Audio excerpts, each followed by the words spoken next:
Olá, irmãos, sejam bem-vindos à Escola Bíblica da Primeira Igreja Batista de Irajá, um local onde nós estudamos juntos a boa palavra de Deus. Nosso convite é você inscrever-se em nosso canal, ativar as notificações e compartilhar os nossos vídeos. Você também pode nos seguir nas nossas redes sociais, EBD, Igreja de Irajá e Missões Igreja de Irajá. Vamos orar? Graças te damos ao Pai por mais uma oportunidade preciosa de estudarmos a Tua Palavra. Consagramos esse tempo a Ti e pedimos que o Senhor fale diretamente aos nossos corações. Cuida de cada uma de nossas vidas, das nossas famílias. Assim nós oramos, em nome de Jesus. Amém.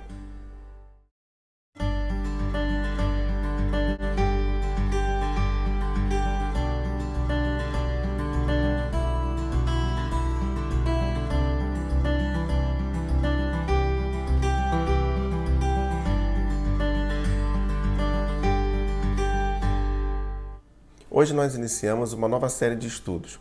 Nós vamos tratar sobre a doutrina do Espírito Santo. O fato é que muitas pessoas interpretam a palavra de Deus, a Bíblia Sagrada, de modo equivocado. E essas múltiplas interpretações, elas algumas vezes nascem por não haver conhecimento correto, um conhecimento adequado sobre a palavra de Deus. Daí a importância de cada um de nós ser alguém que se debruça sobre os estudos da palavra de Deus a fim de conhecê-la e interpretá-la corretamente. Quando pensamos sobre a doutrina do Espírito Santo, esse é um assunto que muitas vezes vai gerar algumas dúvidas. Nós, enquanto crentes, devemos buscar compreender, sim, como essa doutrina ela se articula com a nossa experiência de fé. E como fundamento para o estudo que estamos iniciando hoje, nós queremos destacar 4 fatores. Evangelho de João, capítulo 16, versos de 8 a 11. Diz assim o texto: Quando ele vier, convencerá o mundo do pecado, da justiça e do juízo. Do pecado, porque os homens não creem em mim. Da justiça, porque eu vou para o Pai e vocês não me verão mais. E do juízo, porque o príncipe deste mundo já está condenado. O Espírito Santo, ele é quem nos convence a uma vida em Cristo. Muitas vezes nós empreendemos tantos esforços, tanto trabalho para levar a palavra, que nós perdemos a noção que o convencimento a Cristo é uma obra do Espírito Santo.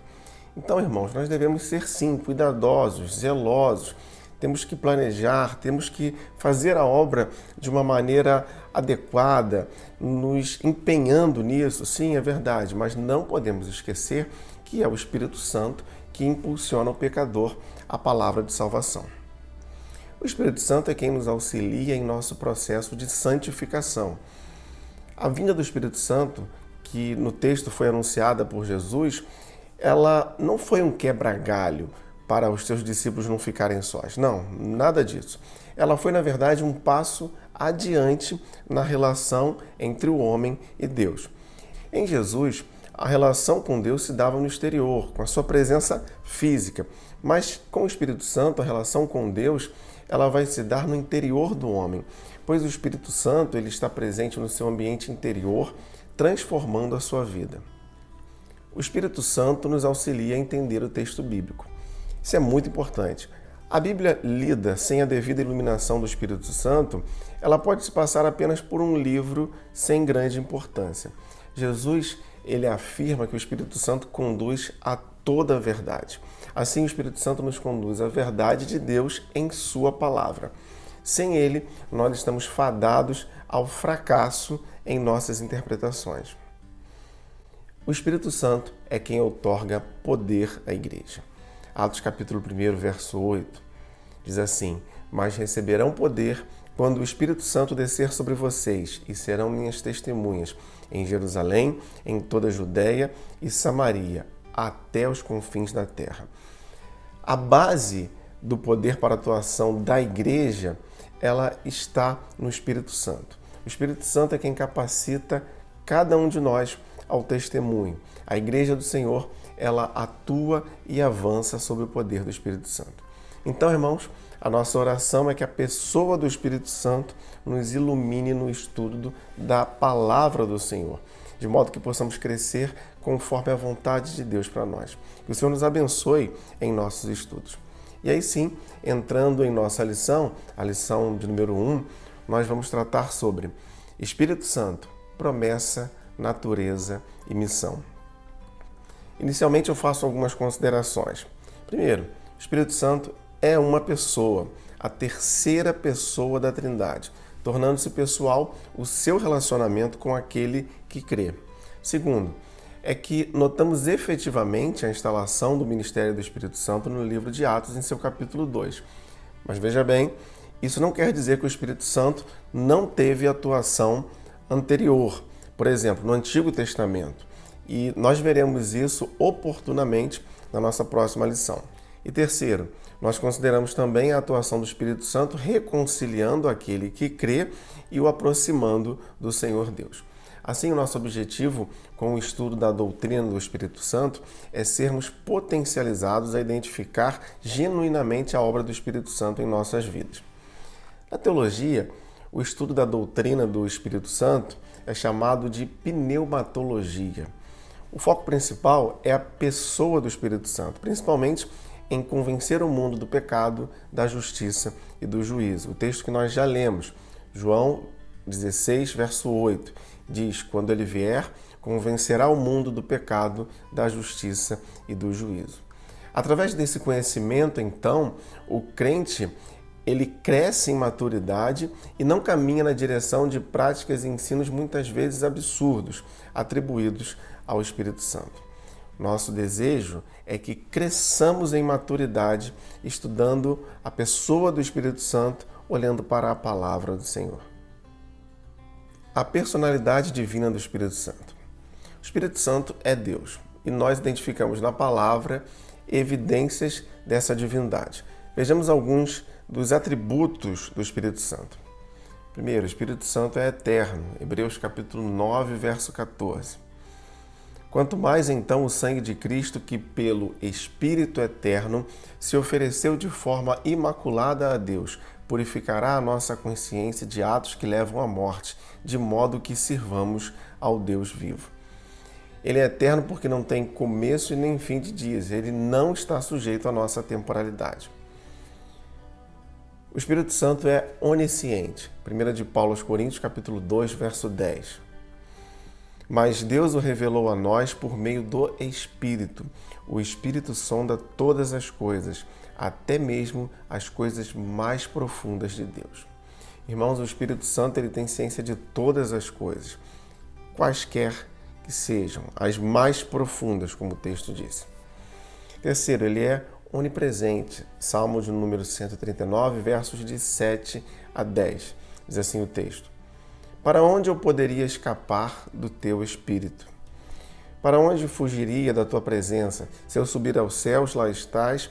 Se eu fizer a minha cama na sepultura, também lá estás. Se eu subir como as asas da alvorada e morar na extremidade do mar, mesmo ali a tua mão direita me guiará e me susterá. Não é possível encontrar algum lugar onde o Espírito Santo não esteja. Ele é imutável. Malaquias 3, verso 6. De fato, eu, o Senhor, não mudo. Por isso vocês, descendentes de Jacó, não foram destruídos. Então, assim como o Espírito Santo é um com o Pai, o Espírito Santo é eterno. Assim como Deus não muda, o Espírito Santo, que é Deus, ele também não muda. Bom, a palavra nos apresenta o Espírito Santo como uma pessoa. Então, o nosso relacionamento com ele deve ser um relacionamento de forma pessoal. Algumas observações sobre a pessoa do Espírito Santo. Primeiro, é possível mentir ao Espírito Santo. Atos 5, de 3 a 11, vai contar a história de Ananias e Safira que fazem uma entrega de um determinado valor aos apóstolos, mas não falam a verdade sobre a determinada venda de uma propriedade. Então o verso 3 diz assim: perguntou Pedro: Ananias, como você permitiu que Satanás enchesse o seu coração a ponto de mentir ao Espírito Santo e guardar para si uma parte do dinheiro que recebeu pela propriedade? Segundo, o Espírito Santo pode ser entristecido. Efésios 4, verso 30. Não entristeçam o Espírito Santo, com o qual vocês foram selados para o dia da redenção. Terceiro, ele pode ser impedido em sua atuação. 1 Tessalonicenses capítulo 5, verso 19. Não apaguem o Espírito. A ideia aqui é de abafar a chama, impedir que o seu fogo se propague. Quarto, o Espírito Santo é o nosso Consolador. Evangelho de João, capítulo 14, verso 16. Eu pedirei ao Pai e ele lhes dará outro conselheiro para estar com vocês para sempre. Jesus aqui se refere ao Espírito Santo como aquele que consola, que cuida de nós. E ainda, o Espírito Santo intercede por nós. Romanos capítulo 8, verso 26. Da mesma forma, o Espírito nos ajuda em nossa fraqueza, pois não sabemos como orar, mas o próprio Espírito intercede por nós com gemidos inexprimíveis.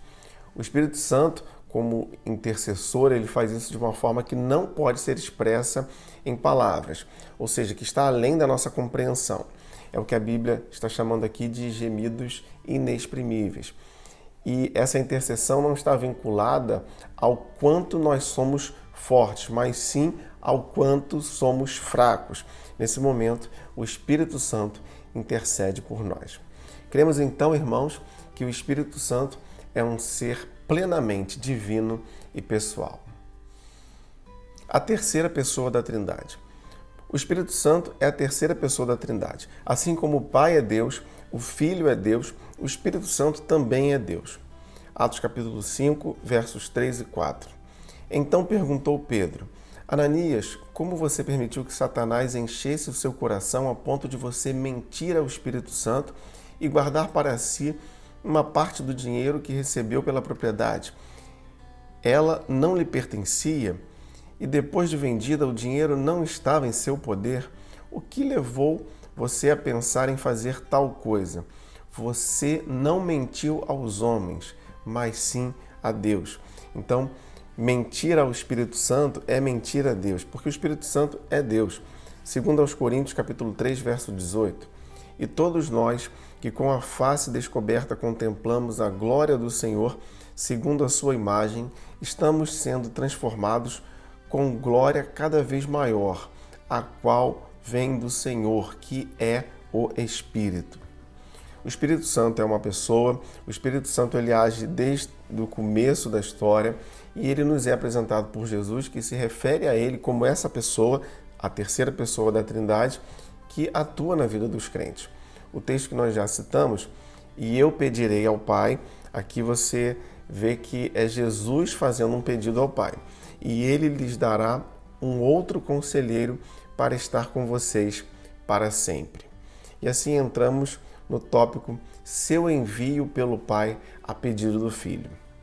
Jesus, em suas últimas horas, ele gasta tempo com a instrução e também com o confronto dos seus discípulos. Isso porque, após a sua ressurreição e ascensão, ele já não estaria mais com eles. É nesse contexto que Jesus promete o Consolador, que seria atuante e presente, dando continuidade às ações de Jesus na igreja. Jesus pediu ao Pai que não deixasse os seus discípulos sós. Hoje nós somos os discípulos de Cristo e assim temos a certeza de que não estamos sós. O Espírito Santo está conosco. Os versos de 15 a 18 do Evangelho de João, capítulo 14. Se vocês me amam, obedecerão aos meus mandamentos. E eu pedirei ao Pai, e ele lhes dará outro conselheiro para estar com vocês para sempre, o Espírito da verdade. O mundo não pode recebê-lo, porque não o vê, nem o conhece. Mas vocês o conhecem, pois ele vive com vocês e estará com vocês. Não os deixarei órfãos, voltarei para vocês. Sua presença pessoal na obra da igreja e no mundo. Evangelho de João, capítulo 16, verso 13. Mas quando o Espírito da verdade vier, ele os guiará a toda a verdade. Não falará de si mesmo, falará apenas o que ouvir e lhes anunciará o que está por vir.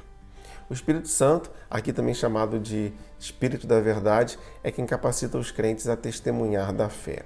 É ele que faz a obra do Senhor no coração dos convertidos. É ele quem guia a igreja na palavra da verdade. Nós, como Igreja do Senhor, não podemos negligenciar a autoridade do Espírito Santo. Devemos estar atentos ao seu direcionamento para nós. Assim como na igreja primitiva, Atos capítulo 15, verso 28. Pareceu bem ao Espírito Santo e a nós não impor a vocês nada além das seguintes exigências necessárias. Veja aqui uma concordância da igreja com a vontade do Espírito Santo, quanto o texto diz, pareceu bem ao Espírito Santo e a nós.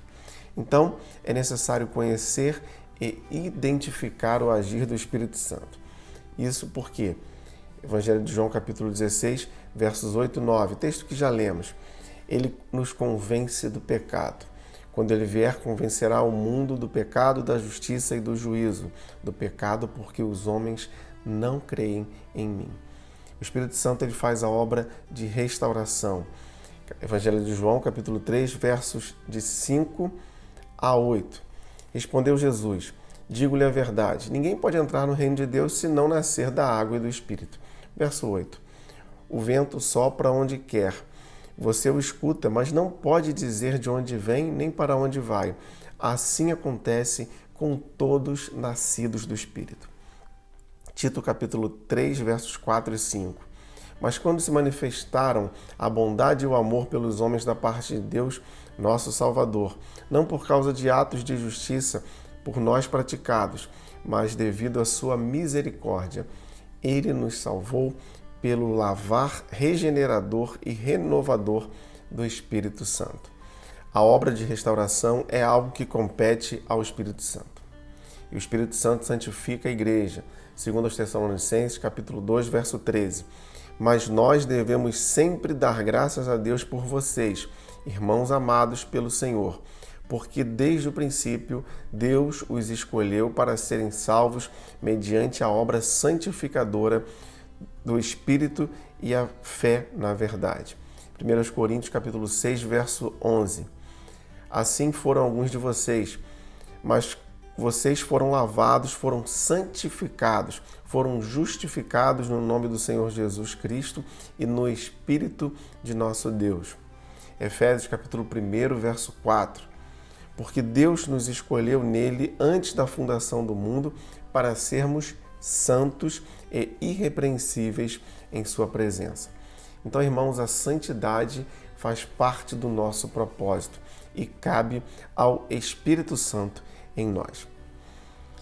Ele purifica o nosso corpo para fazê-lo santuário e habitação de Deus. 1 Coríntios capítulo 6, verso 19. Acaso não sabem que o corpo de vocês é santuário do Espírito Santo que habita em vocês, que lhes foi dado por Deus e que vocês não são de si mesmos? Nosso corpo, que é templo do Espírito Santo, é por ele purificado. Ele intercede pela vida dos crentes e da igreja. Romanos capítulo 8, versos 26 e 27. Da mesma forma, o Espírito nos ajuda em nossa fraqueza, pois não sabemos como orar, mas o próprio Espírito intercede por nós com gemidos inexprimíveis. E aquele que sonda os corações conhece a intenção do Espírito, porque o Espírito intercede pelos santos de acordo com a vontade de Deus. Já falamos sobre isso, mas vale ressaltar que o Espírito Santo, ele intercede por nós de uma maneira que não há como se compreender, de modo inexprimível. O Espírito Santo é quem concede a vitória sobre o pecado. Gálatas capítulo 5, versos 16 e 24. Por isso digo, vivam pelo Espírito e de modo nenhum satisfarão os desejos da carne. Verso 24. Os que pertencem a Cristo Jesus crucificaram a carne com as suas paixões e os seus desejos. Irmãos, a luta e a vitória sobre o pecado, também contra os maus desejos, só é possível por conta da ação do Espírito Santo em nossas vidas. Ele é a fonte do vigor da igreja. Evangelho de João, capítulo 7, versos de 37 a 39. No último e mais importante dia da festa, Jesus levantou-se e disse em alta voz: Se alguém tem sede, venha a mim e beba. Quem crer em mim, como diz a Escritura, do seu interior fluirão rios de água viva. Ele estava se referindo ao Espírito, que mais tarde receberiam os que nele crescem. E até então o Espírito ainda não tinha sido dado, pois Jesus ainda não fora glorificado. Esse texto ele é muito importante, pois ele confirma que o Espírito Santo é dado à igreja após a glorificação de Cristo. E assim, nós entendemos que o Espírito Santo é a força motriz de tudo que a igreja opera. O Espírito Santo é o agente da salvação dos perdidos. Efésios capítulo 1, versos 13 e 14. Nele, quando vocês ouviram e creram na palavra da verdade, o evangelho que os salvou, vocês foram selados com o Espírito Santo da promessa, que é a garantia da nossa herança, até a redenção daqueles que pertencem a Deus para o louvor da sua glória. O Espírito Santo é o selo, a marca que distingue os crentes na promessa. Ele é a garantia da herança eterna. Ele é o poder da igreja. Atos capítulo 4, verso 31. E tendo orado, moveu-se o lugar onde estavam reunidos, e todos foram cheios do Espírito Santo e anunciaram com ousadia a palavra de Deus. O Espírito Santo é o poder da igreja e ela opera nesse poder. E concluindo então nossa lição, o Espírito Santo é uma pessoa, a terceira pessoa da Trindade. Ele age em nós e na igreja para que cumpramos a nossa missão. Ele nos torna capazes de testemunharmos da nossa fé para que outros possam conhecer a Cristo. Que o Senhor nos abençoe e complete a sua palavra aos nossos corações. Vamos orar mais uma vez. Querido Deus, graças te damos mais uma vez pela tua palavra. Pedimos que o Senhor a complete em nossos corações e que nós possamos crescer segundo o conhecimento que o Senhor tem para nós. Muito obrigado, Pai, pela família de cada um dos irmãos que estão ao alcance dessa lição, sobre as quais pedimos uma bênção, meu Pai. Cuida de cada um de nós, de tudo que fazemos, de tudo que planejamos. Que o Teu Espírito Santo seja sempre o nosso guia. Que o Teu Espírito Santo nos dê o caminho, nos aponte por onde devemos ir, o que devemos fazer e principalmente que possamos testemunhar do Teu amor aos que ainda não Te conhecem. Eu oro, Pai, agradecido, em nome de Jesus. Amém.